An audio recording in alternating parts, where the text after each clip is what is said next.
नमस्कार, यो समाचारमा स्वागत छ। म मेनुका श्रेष्ठ। म अपेक्षा तिमिल सेना। सुरु गरौं अहिलेसम्मका प्रमुख समाचारबाट।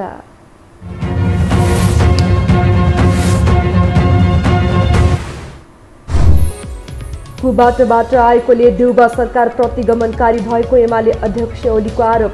एमाले नेताकै हैसियतमा गठबन्धनमा सहभागी नहुन माधव नेपाललाई चेतावनी। मन्त्रीमण्डल विस्तार गर्न प्रधानमन्त्री देउवा असफल। आकांक्षी धेरै भएपछि मन्त्री छान्न दलहरूलाई सकस। माधव समूहलाई पनि सरकारमा सहभागी हुन गठबन्धनको जोड। तोकिएको मितिमा कांग्रेस महाधिवेशन हुनेमा आशंका। कोरोना काललाई शून्य समय मानेर 6 महिनापछि धकेल्न सुझाव। आफ्नो पक्षमा देशभर माहौल बनेको देउबाको दाबी। ईपीएस परीक्षा पास गरेकालाई तत्काल दक्षिण कोरिया पठाउन सरकारलाई संसदीय समितिको निर्देशन। आलटाल गरिएको भन्दै 10,000 कामदारले दिए उजुरी। र ए डिभिजन लिग फुटबल प्रतियोगिताको नयाँ खेल तालिका सार्वजनिक। अक्टोबरमा साफ च्याम्पियनसिप आयोजना हुने भएपछि लिग झन्डै 2 महिनापछि सर्यो।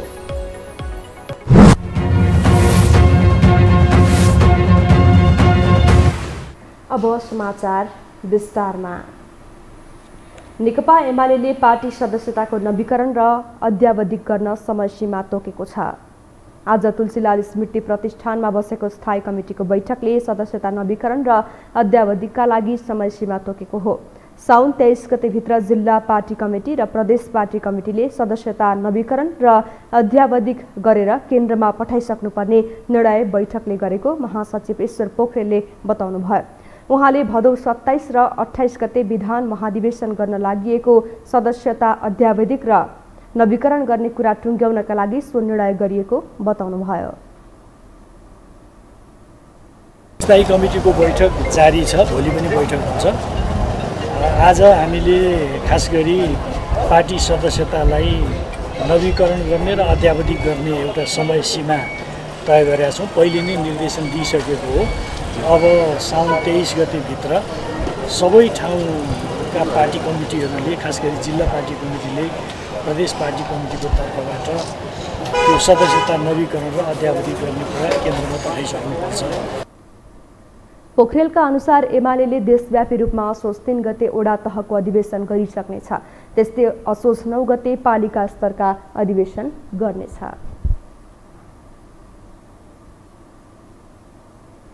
नेकपा एमालेका अध्यक्ष केपी शर्मा ओलीले माधव नेपाल समूहले विपक्षीलाई भोट हालेर आफ्नो पार्टीलाई सडकमा ल्याएको आरोप लगाउनु भएको छ। आज तुलसीलाल स्मृति दिवसका अवसरमा आयोजित कार्यक्रमलाई सम्बोधन गर्दै अध्यक्ष ओलीले एमाले नेताकै हैसियतमा गठबन्धनमा सहभागी नहुन माधव नेपाललाई चेतावनी दिनुभयो। अध्यक्ष ओलीले वर्तमान सरकार निर्वाचनबाट नभई कुबाटबाट आएकोले यसलाई प्रतिगमनकारी सरकार भन्नुपर्ने बताउनुभयो। उहाँले देशको विकास र सुशासनका लागि कम्युनिस्टकै सरकार चाहिने दाबी समेत गर्नुभयो। नेकपा माओवादी केन्द्रले श्रावण 30 गतेभित्र देशभरमा ओडा कमिटी गठन गर्न निर्देशन दिएको छ। आज पार्टी केन्द्रीय कार्यालय पेरिस टाडामा बसेको स्थायी कमिटी बैठकले पार्टीका सबै कमिटीहरूलाई श्रावण 30 गतेभित्र सबै ओडा कमिटीको गठन गर्न र पार्टीको आगामी केन्द्रीय कमिटीको बैठकमा आउने केन्द्रीय सदस्यहरूले प्रदेश कमिटीबाट अद्यावधिक विवरण लिएर आउन निर्देशन गरेको पार्टी प्रवक्ता नारायण काजी श्रेष्ठले बताउनुभयो। बैठकले पार्टीको केन्द्रीय कमिटी बैठक 10 दिन पर धकेल्ने निर्णय पनि गरेको छ। यसअघि पार्टीको केन्द्रीय कमिटी बैठक श्रावण 20 गते बस्ने भनिए पनि आवश्यक तयारी गर्न अझै केही समय लाग्ने भएकाले केन्द्रीय कमिटी बैठक श्रावण 30 गतेदेखि बस्ने निर्णय गरेको प्रवक्ता श्रेष्ठले जानकारी गराउनुभयो। सरकार गठनका लागि माओवादीको तर्फबाट पठाउने मन्त्रीहरूको सम्बन्धमा निर्णय लिन माओवादीको स्थायी कमिटी बैठक भोलि 3 बजे पुनः पनि बस्ने उहाँले बताउनुभयो।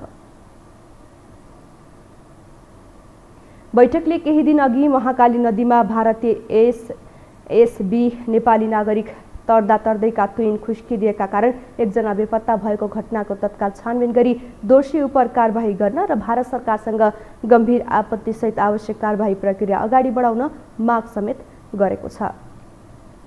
कांग्रेस सभापति शेरबहादुर देउबा प्रधानमन्त्री बनेको 20 दिन पुगिसकेको छ। यसबीचमा सांसदबाट विश्वासको मत पनि पाइसकेका देउबाले मन्त्रीमण्डललाई भने पूर्णता दिन सकेका छैनन्। गठबन्धनका दलहरूले मन्त्री छान्न नसक्दा पनि देउबालाई मन्त्रीमण्डल टुङ्गो लगाउन सकस परेको देखिन्छ। एक रिपोर्ट।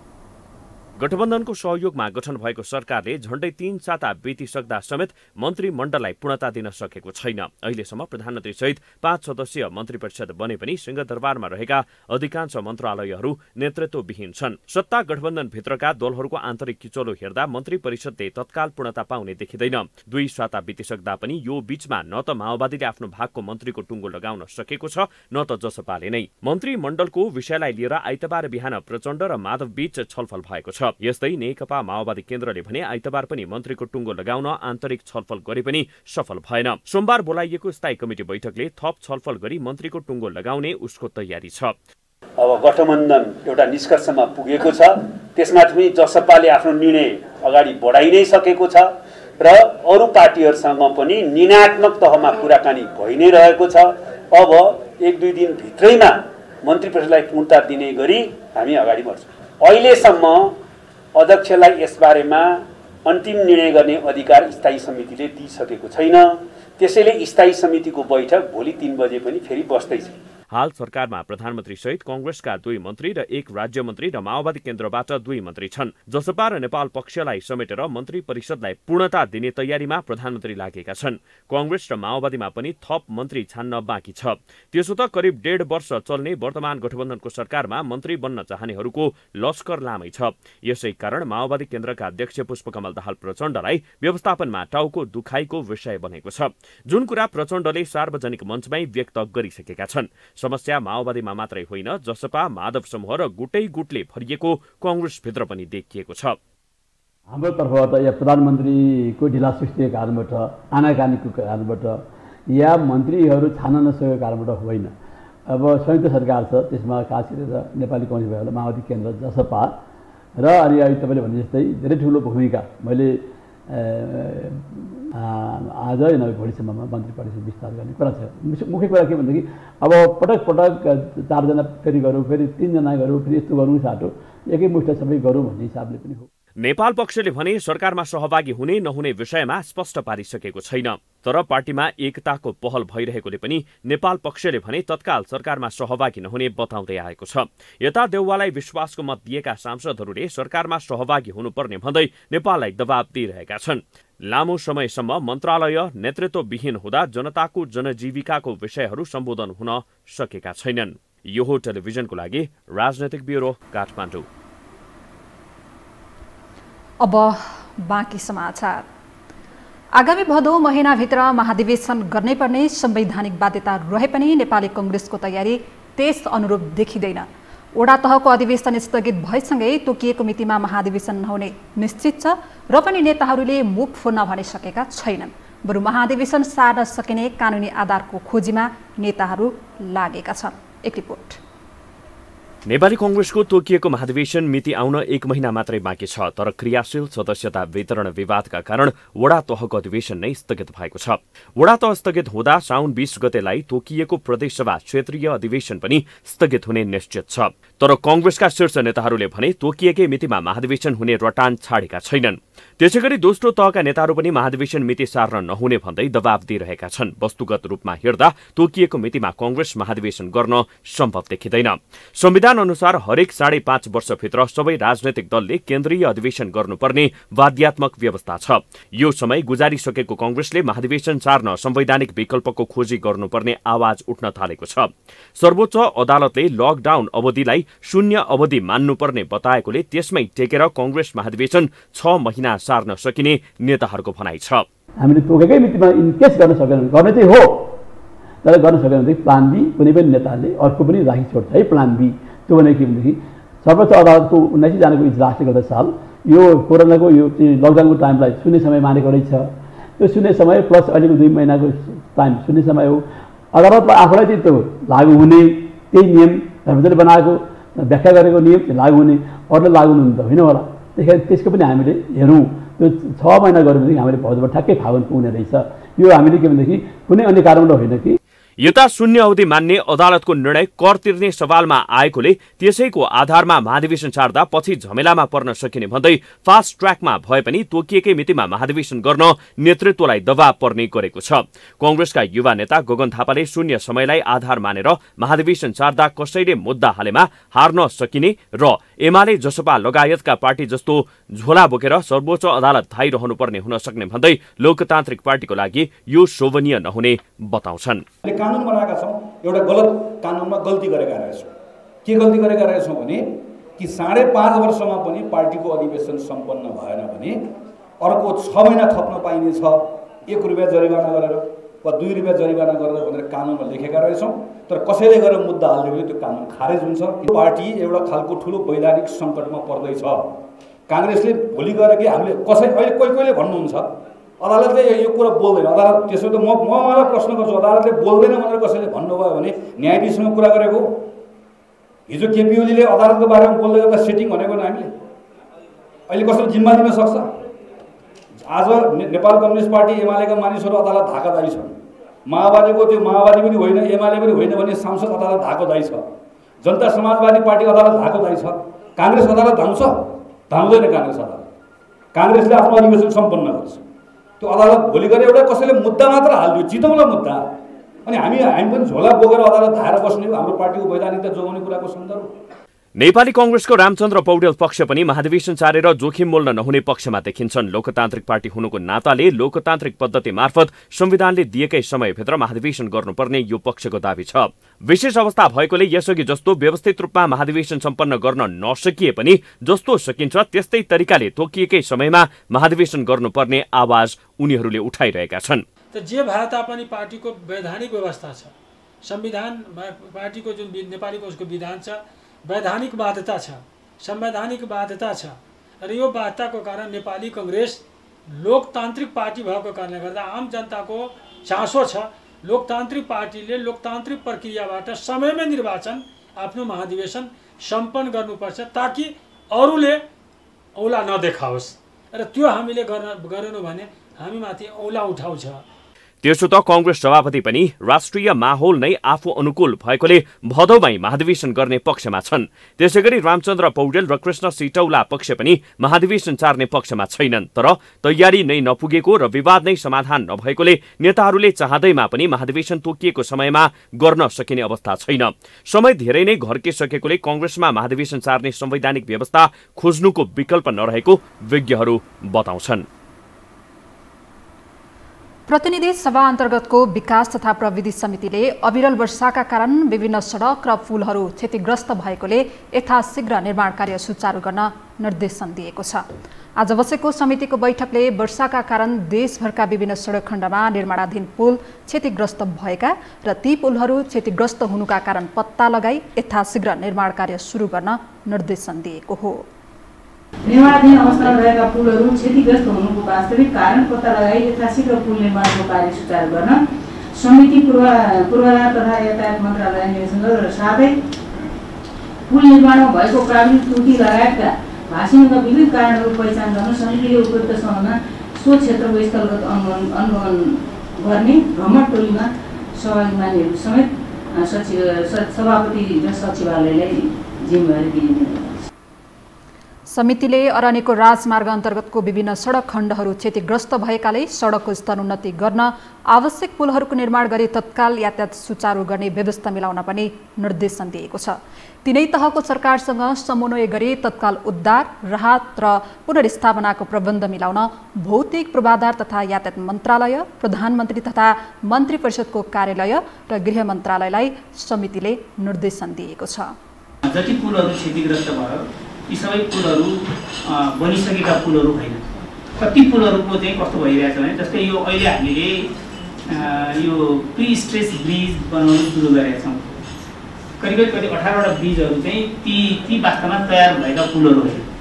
ती पुलहरूको लोड चाहिँ यो लट्ठाले लिने हो। जुन यो झोलुङ्गे पुलमा प्रयोग हुने लट्ठाले लिने अनि समस्या कस्तो हुन्छ भने हामीले निर्माण व्यवसायहरूलाई नगरोस् भन्दा भन्दा त्यो उहाँसँग अहिले वास्तवमा कि उहाँसँग एसएमएस पनि छ। निर्माण व्यवसायहरू पनि कस्तो भने अन्तिम अवस्थामा आएर काम गर्ने, हामीले यो ट्रेन्डलाई रोक्न धेरै खोजिरहेको छौँ, तपाईँहरू नगर्नु। देशभर क्षति भएका पुलहरूमध्ये निर्माणाधीन पुलहरू बढी मात्रामा क्षति भएको भन्दै त्यसको जवाबदेही निर्माण व्यवसायी आफै हुनुपर्ने भौतिक पूर्वाधार तथा यातायात मन्त्रालयले जनाएको छ।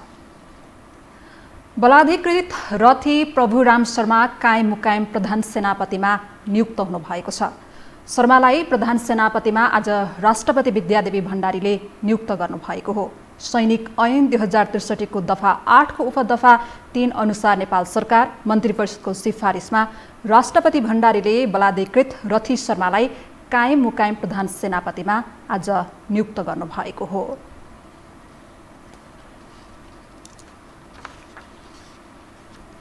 हामीसँग समाचार बाँकी नै छन्, अहिलेलाई विश्राम।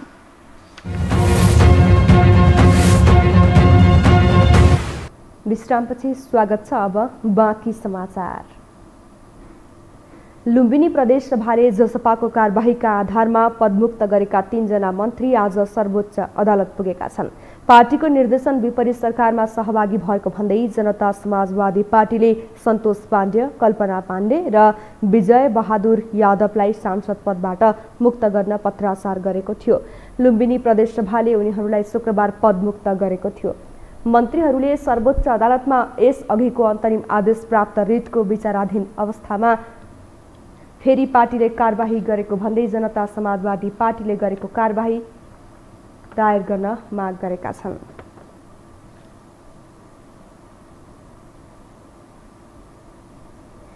कर्णाली नदीमा डुङ्गा पल्टिँदा 2 जनाको मृत्यु भएको छ भने 2 जना बेपत्ता भएका छन्। कैलालीको मोहन्याल गाउँपालिकाबाट सुर्खेतको चौकुने गाउँपालिकामा कोरोना खोप लगाउन जाने क्रममा डुङ्गा पल्टिएको हो।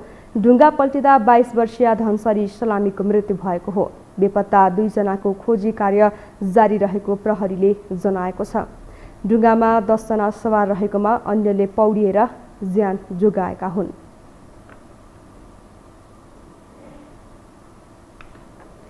पछिल्लो 24 घण्टामा नेपालमा थप 2568 जनामा कोरोना संक्रमण पुष्टि भएको छ। स्वास्थ्य तथा जनसङ्ख्या मन्त्रालयका अनुसार पीसीआर विधिबाट 1981 र एन्टिजेन विधिबाट 587 जनामा संक्रमण पुष्टि भएको हो। यस्तै थप 2020 जना कोरोना मुक्त भएका छन्। त्यसैगरी संक्रमणबाट थप 18 जनाको मृत्यु भएको छ। यससँगै नेपालमा कोरोनाबाट ज्यान गुमाउनेको कुल संख्या 9875 पुगेको छ। कोरोना विरुद्धको खोप अभियानमा सरकारको फितलो व्यवस्थापनले नागरिकहरू मर्कामा परेका छन्। अहिले नेपालमा पर्याप्त मात्रामा खोप उपलब्ध छ, तर सरकारले भने खोप अभियानलाई निरन्तरता दिन सकेको छैन। सरकारको यो फितलो व्यवस्थापनले गर्दा विभिन्न देशबाट आएको खोप भण्डारणमा थन्किएको छ। एक रिपोर्ट। अहिले नेपालमा सडकदेखि सदनसम्म कोभिड-19 विरुद्धको खोप आम नागरिकले कहिले पाउने भन्ने विषयमा चासो बढिरहेको छ, तर सरकारले व्यवस्थित रूपमा आम नागरिकलाई खोप दिन सकेको छैन। हालसम्म नेपालमा 97,82,850 मात्र खोप प्राप्त भइसकेको छ। कोभिसिल्ड 24,48,000, भेरोसेल 58 लाख र जोन्सन एन्ड जोन्सन 15,34,850 मात्र खोप प्राप्त भइसकेको छ। यसैगरी सरकारले खरिद गरेर 50 लाख मात्र ल्याएको छ।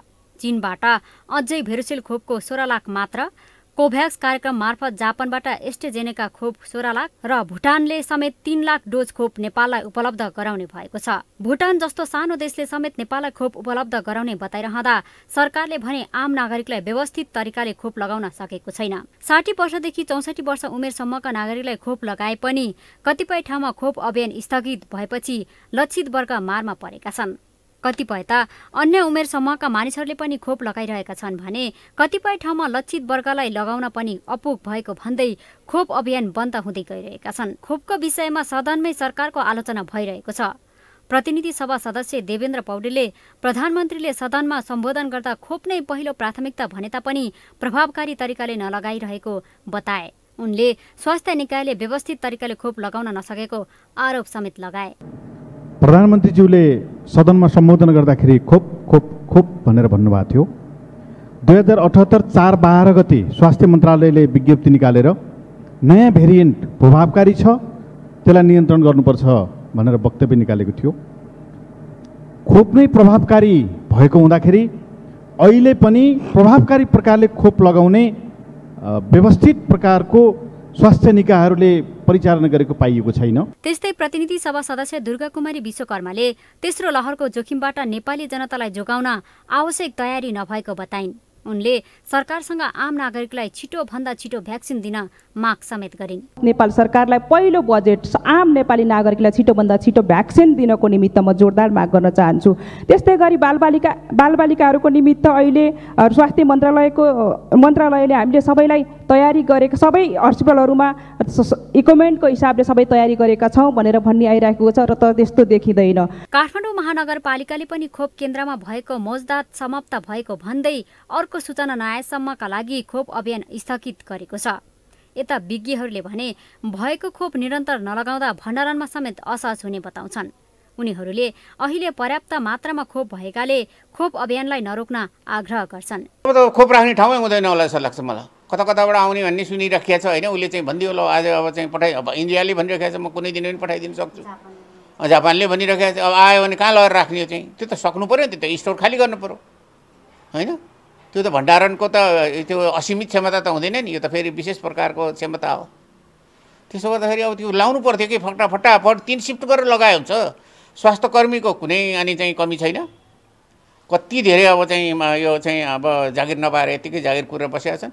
या जागिर भएकाले पनि चाहिँ यतातिर काम गरेर रातिमा खोप लगाएर बस्छु भनेर चाहिँ अनि चाहिँ तिनलाई चाहिँ अनि पैसा दिए भइहाल्यो। सिफ्ट अनुसार काम गरे अनुसारको पैसा दिन मिल्छ। त लाउनु पर्ने हो, किन नलाइकन अब चाहिँ यसरी रोकेर राखेका। अर्को चाहिँ मैले चाहिँ त्यो बुझ्न सकेको छैन। खोप उपलब्ध गराउने जिम्मा केन्द्र सरकारको भए पनि खोप केन्द्र स्थापना र खोप वितरणको जिम्मेवारी जिल्ला स्थित निकाय र स्थानीय सरकारको हुन्छ। तर खोप अभियान प्रभावकारी बनाउने बारे न त 3 तहको सरकार नै समन्वय गरेको छ, न त स्वास्थ्य निकायहरूले उचित योजना परिचालन गर्न सकेका छन्। अब बाँकी समाचार। यति बेला देशभर कोभिड-19 विरुद्धको खोप अभियान चलिरहेको छ, तर खोप लगाएका व्यक्तिहरूलाई पनि कोरोना संक्रमण पुष्टि भइरहेको छ। यसबाट कोभिड विरुद्धको खोप लगाए पनि हामी पूर्ण रूपमा सुरक्षित भने छैनौँ भन्ने बुझ्न सकिन्छ। यता विज्ञहरूले भने खोप लगाए पनि जनस्वास्थ्य मापदण्ड अपनाउन छाड्न नहुने बताउँछन्। एक रिपोर्ट। पछिल्लो समय कोभिड-19 विरुद्धको दोस्रो डोज खोप लिइसकेका व्यक्तिहरूमा पनि कोरोना संक्रमण पुष्टि भएको विवरणहरू आउन थालेका छन्। कतिपय मानिसहरू खोप पाएपछि मास्क लगाउन पर्दैन भन्ने सोच्दछन्। तर जो कोहीले पनि के बुझ्नुपर्छ भने खोप लगाएपछि पनि आफूबाट अन्यमा संक्रमण फैलिने जोखिम हुने हुँदा जनस्वास्थ्यको मापदण्ड पालना गर्नै पर्ने हुन्छ। अहिले नेपालमा 39,36,724 जनाले पहिलो डोज खोप लगाएका छन् भने 17,45,903 जनाले पूर्ण रूपमा खोप प्राप्त गरिसकेका छन्। पूर्ण खोप लगाएका कतिपयमा एन्टिबडी विकास भइसकेको नहुन सक्छ।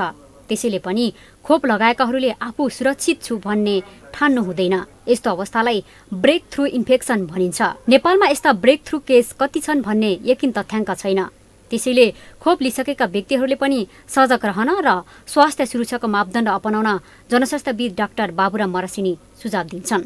यो यसबाट संक्रमित भइँदैन, यसबाट चाहिँ अनि चाहिँ मलाई केही हुँदैन, मैले खोप लगाइसकेँ भनेर हिँड्नुपर्ने अवस्था होइन।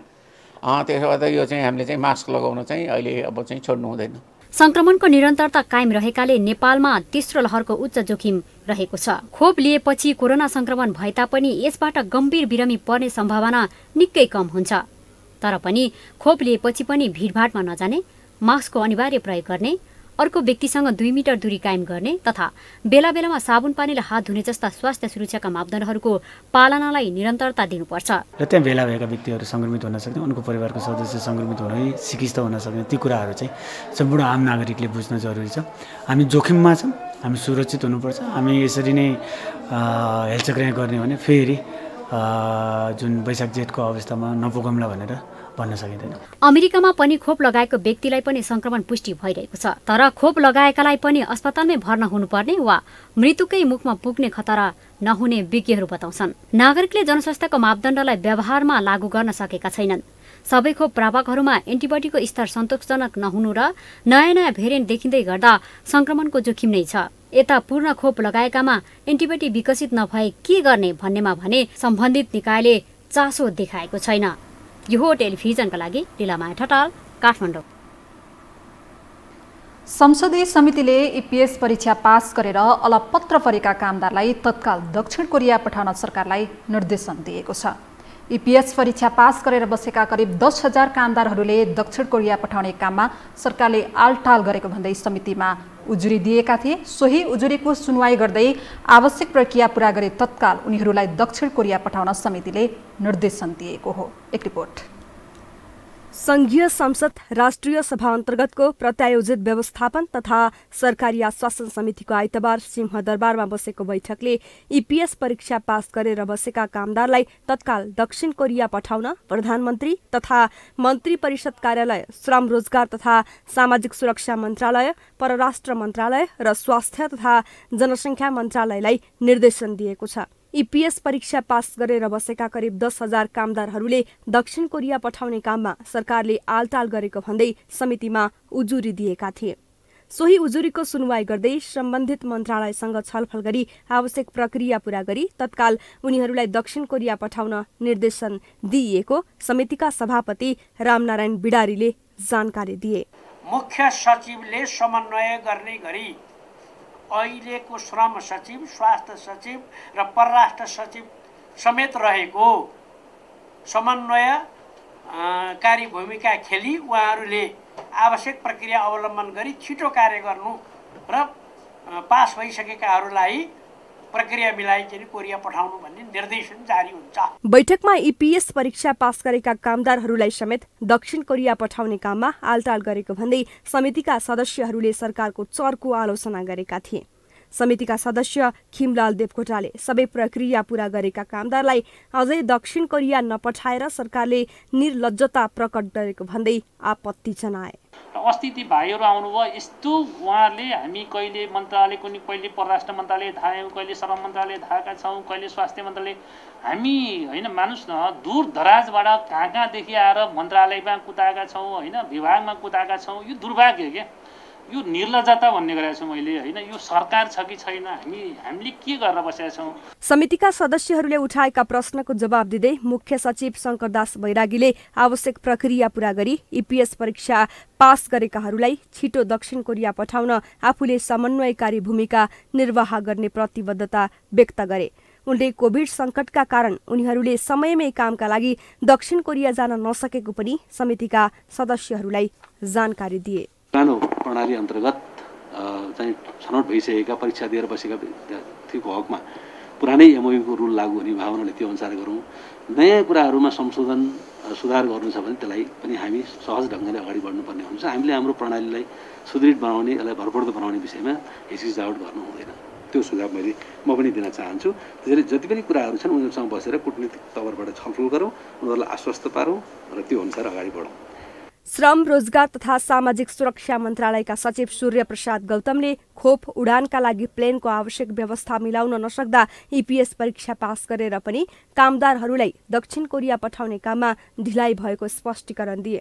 उनले ती समस्या समाधान गर्ने कामलाई अघि बढाइएको पनि समितिलाई जानकारी दिए। हामी सबै निकायको राय सहमति लिनुपर्छ त्यो कुरामा।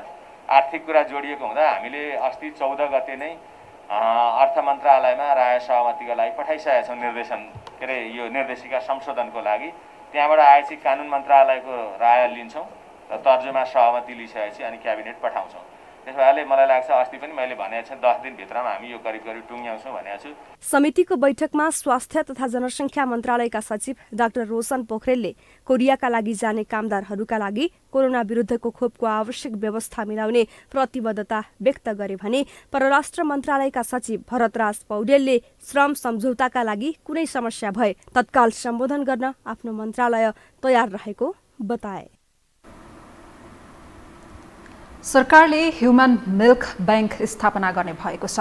स्वास्थ्य सेवा विभाग परिवार कल्याण महाशाखाले काठमाडौँको थापाथली स्थित परोपकार प्रसूति गृह तथा स्त्री रोग अस्पतालमा सो बैंक स्थापना गर्ने तयारी गरिएको जानकारी गराएको हो।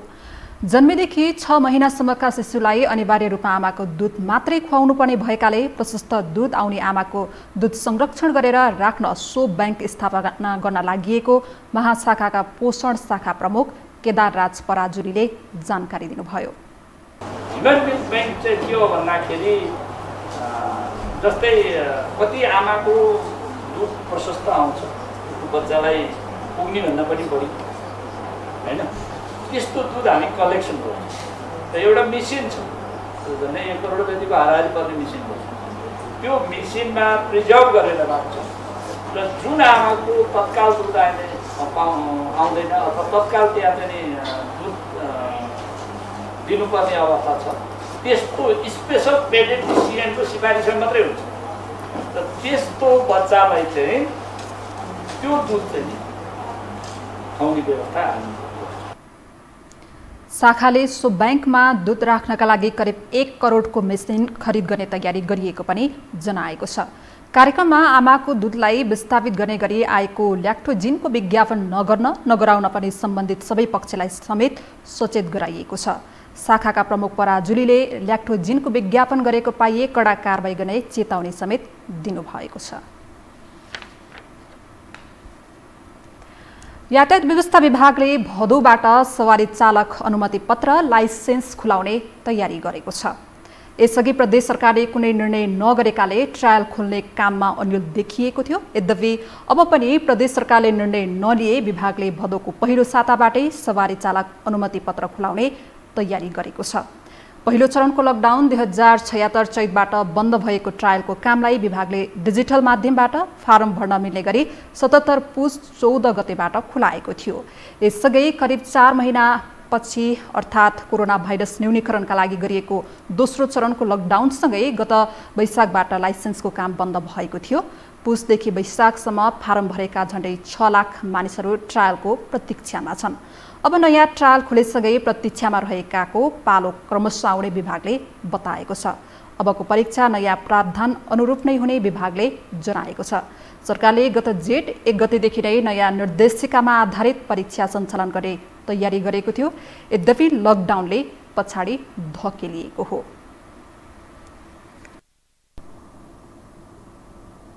अब पालो आर्थिक समाचारको।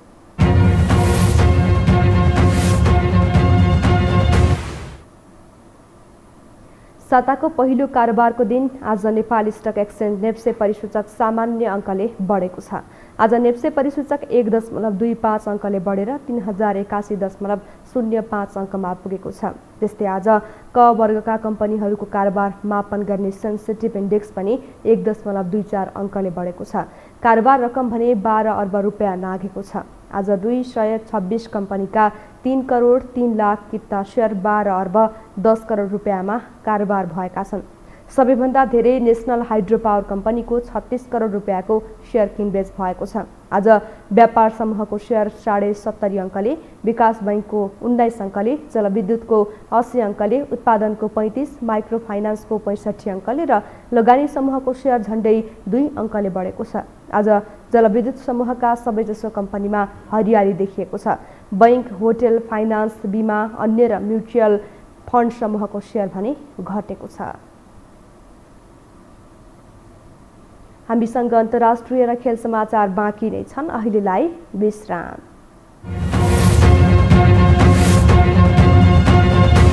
विश्रामपछि पुनः स्वागत छ। अब पालो अन्तर्राष्ट्रिय समाचारको।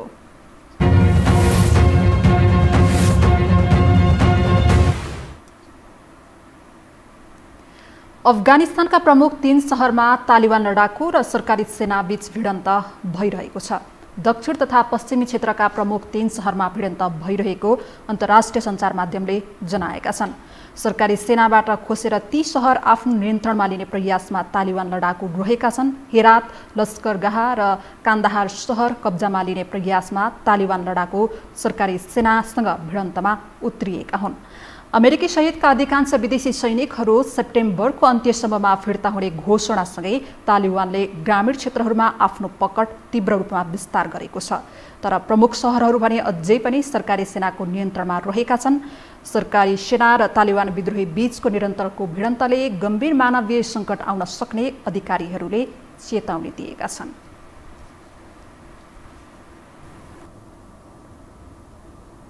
अब खेलकुद समाचार।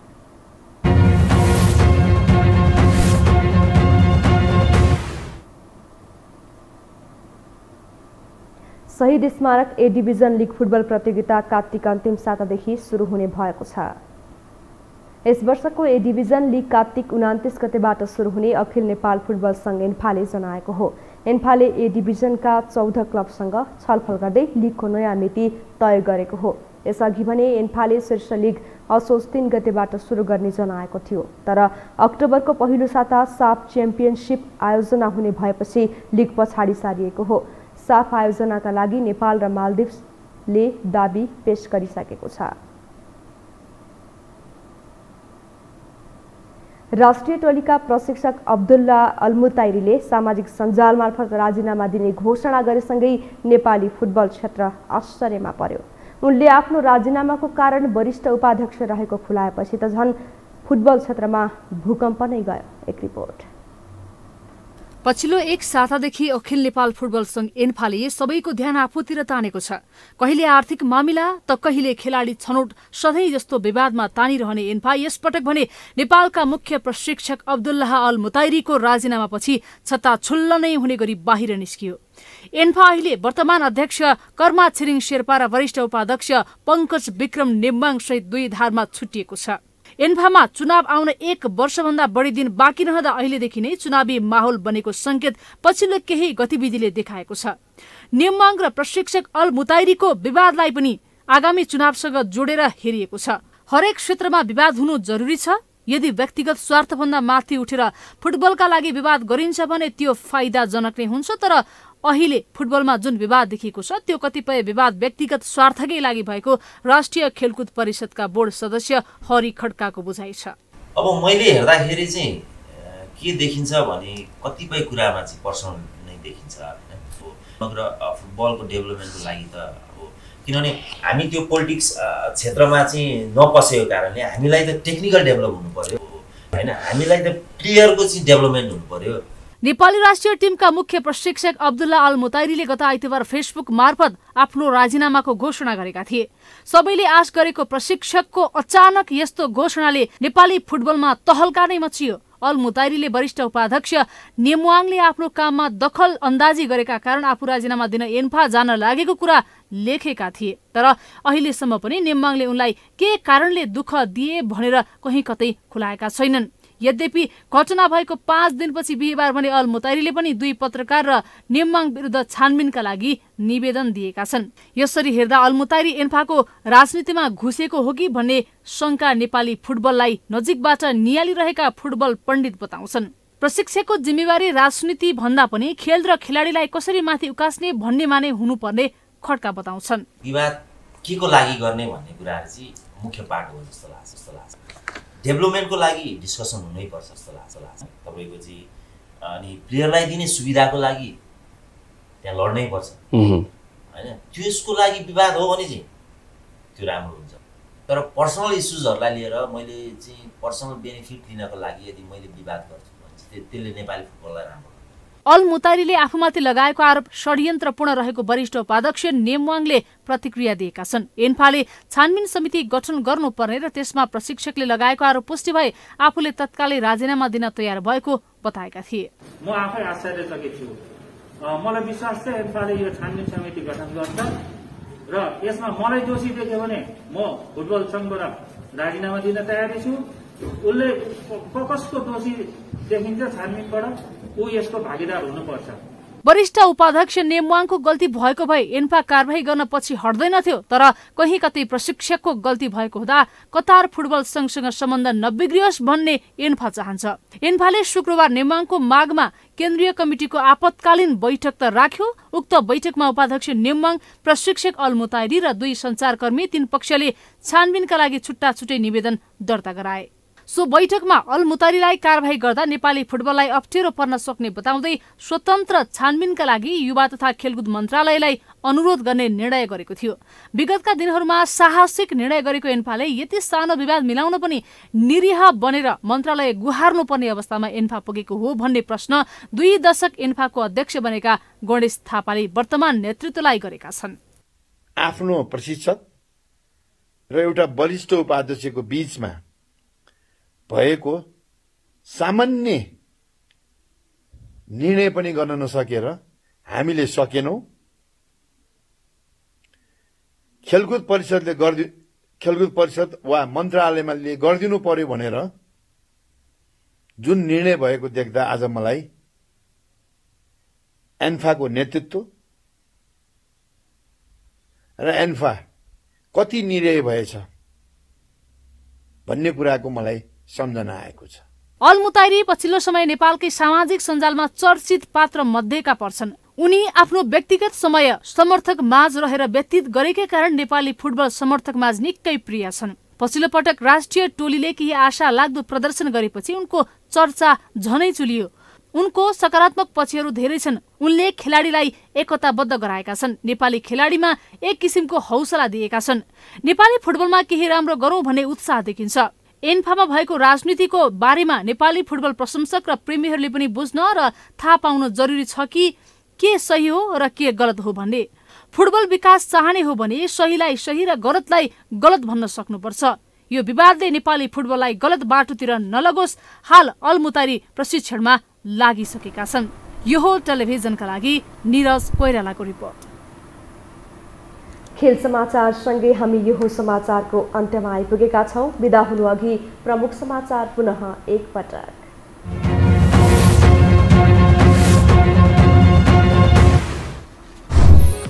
कुबाटोबाट आएकोले देउबा सरकार प्रतिगमनकारी भएको एमाले अध्यक्ष ओलीको आरोप। एमाले नेताकै हैसियतमा गठबन्धनमा सहभागी नहुन माधव नेपाललाई चेतावनी। मन्त्रीमण्डल विस्तार गर्न प्रधानमन्त्री देउवा असफल। आकांक्षी धेरै भएपछि मन्त्री छाना दलहरूलाई सकस। माधव समूहलाई पनि सरकारमा सहभागी हुन गठबन्धनको आग्रह। तोकिएको मितिमा कांग्रेस महाधिवेशन हुनेमा आशंका। कोरोना काललाई शून्य समय मानेर 6 महिनापछि धकेल्न सुझाव। आफ्नो पक्षमा देशभर माहौल बनेको देउबाको दाबी। ईपीएस परीक्षा पास गरेकालाई तत्काल दक्षिण कोरिया पठाउन सरकारलाई संसदीय समितिको निर्देशन। आलटाल गरिएको भन्दै 10,000 कामदारले दिए उजुरी। र ए डिभिजन लिग फुटबल प्रतियोगिताको नयाँ खेल तालिका सार्वजनिक। अक्टोबरमा साफ च्याम्पियनसिप आयोजना हुने भएपछि लिग झन्डै 2 महिनापछि सर्यो।